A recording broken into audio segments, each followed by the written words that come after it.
तर पुणेकरांसाठी एक महत्त्वाची बातमी आहे। सगळे पेट्रोल पंप जे आहेत ते सुरू राहणार आहेत। पुण्यातले पेट्रोल डीलर्स असोसिएशन आता पुणे पोलिसांना पत्र पाठवलेलं आहे।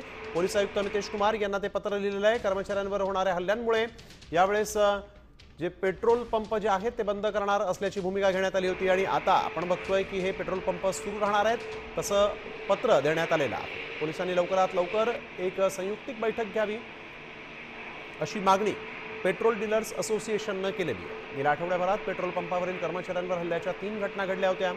त्यामुळे संध्याकाळी 7 नंतर पेट्रोल पंप बंद ठेवण्याचा निर्णय पेट्रोल डीलर्स असोसिएशनने घेतला होता। मात्र तो निर्णय आता मागे घेण्यात आला आहे।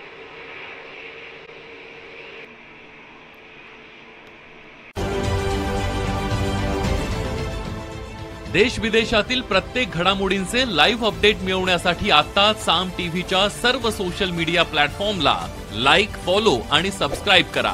तसंच सर्व नोटिफिकेशनसाठी बेल आयकॉन प्रेस करायला विसरू नका।